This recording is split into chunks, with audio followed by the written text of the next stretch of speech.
Well, it's personal between me and you, and I'm going to do you some serious harm, you big stiff idiot.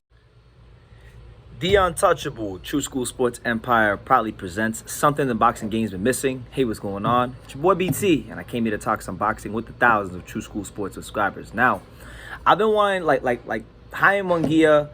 I like how his career is developing. I like what I've been seeing with him under the watchful eye and the guidance of Eric Morales. And I was looking very forward to seeing what he was going to do after this Demetrius Ballard fight, because when you look at Munguia, his last 3 fights, he's fought Camilo Schmerta, Gabe Rosado, and Demetrius Ballard. So you had one guy who just got knocked out and obliterated by Golovkin, and everybody knew on paper that was a stylistic mismatch for Munguia. Gabe Rosado was coming off a good win against Melokuziev, but he sucked him down to 160 rather than fighting him at 168, where he had just beaten Melokuziev. Then he fought Demetrius Ballard, who, to his credit, was undefeated but relatively untested. So I'm not trying to hate on Munguia, but he had his name in the running for a Charlo fight. The talks broke down. I was hoping for Chris Eubank Jr. or something like that, even like a Liam Williams. But instead, what we're getting now, when I find this so funny, now there's reports that Munguia is in negotiations and looking at fighting Daniel Jacobs. Oh my God.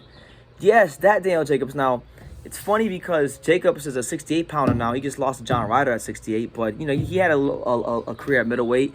Now they're talking about meeting in the middle at a catchweight, and I would have rather have seen him fight Rosado at a catchweight, but Golden Boy is very smart about how they're moving Munguia, so they knew not to let Rosado have those extra 4 pounds, because it would have played a role in the fight if they would have gave him those extra 4 pounds. But basically, it's a 164 catchweight, and just my initial thoughts on this potential matchup, because they're saying it could be June 11th. They're saying June 11th is the day they're looking at making the fight, Golden Boy and Xanafer Promotions. Like, I really think it's an extremely unnecessary fight. For one, let's just call a spade a spade. If you look at Daniel Jacobs' last 4 fights, okay, he lost to Canelo. He beat Chavez because Chavez quit, but he didn't really look that good against Chavez before Chavez went ahead and quit. He got a gift decision against Gabe Rosado, or I won't say a gift, but he really didn't deserve the decision. They gave it to him. It was a close fight. Could have went either way. I thought Rosado edged it out, but that could have went either way. And then he lost to John Ryder. People were saying that could have went either way. I disagree with that one. John Ryder beat him clearly and convincingly. So when we look at his last 4 fights, they've all been really, result aside, performance-wise, they haven't been all that great. And then if you even want to go back to you'd probably have to go back to either Sulecki or Derevinchenko to find the last time Daniel Jacobs really performed at a high level, an elite level, a truly elite level, that he wasn't just hanging off of his name value, and that was 4 years ago. So I really don't think that this is going to be something that is necessary for Munguia. There's so many other options that he can go about fighting. Obviously the WBO, I believe it was, they had ordered him and Johnny Beck Almuncoli to fight. That fight would be a lot better than this fight. Now Johnny Beck's fighting Danny Dignam because I think Munguia elected to not go that route and isn't going to be participating in that fight. So I would have much rather have seen Jaime Munguia fight Johnny Beck or Falcao or Chris Eubank or even a Liam Williams or someone like that. But fighting a guy who we've seen time and time again over the last damn near half decade drop the ball in big fights, not have the best performances, leave a lot to be desired on a consistent basis, and get paid well for doing it, I don't like the fight. I really don't. Now, to his credit, Jacobs has 4 losses. Of those 4 losses, the only guy that stopped him was Dimitri Pirog. Canelo didn't stop him. John Ryder didn't stop him. Gennady Golovkin didn't stop him. So the only way I think that this is of any benefit to Jaime Munguia when they fight, or if they fight, because they're saying that's the fight that they're looking at and talks are intensifying. If they're gonna fight on June the 11th, the only way that this winds up being a good thing for Munguia is if he stops Daniel Jacobs, because then this now becomes a thing where he can go where Oscar De La Hoya, Xanafer Promotions, and all parties involved, they can run to the media and say that Munguia did what Golovkin couldn't do. Munguia did what Canelo couldn't do, and he stopped Daniel Jacobs. And I'm not gonna lie, it would be a great feather in his cap. But anything other than that is a waste of time. To be honest with you, Daniel Jacobs has not really shown a whole lot as a fighter in a long time.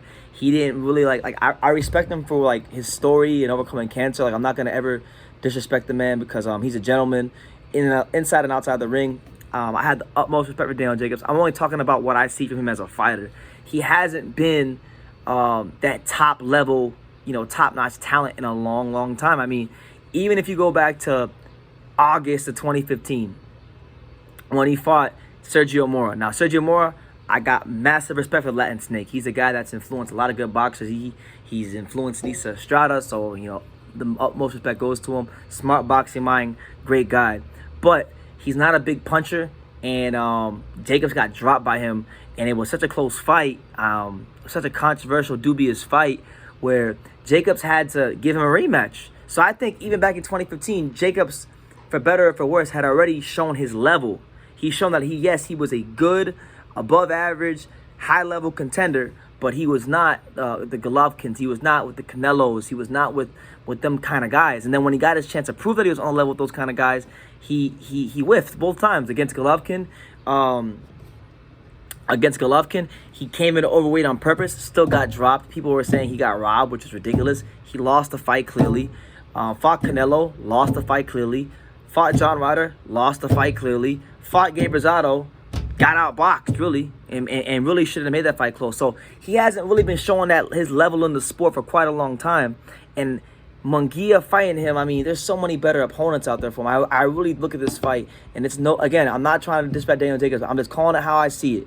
All right, the last 4 to 5 years, he's shown us like he's not that guy. He's not on that level, But you got Carlos Adames, another guy. Adames was number 2 in the WBC. That could have been like a final eliminator type fight. He didn't want to go that route.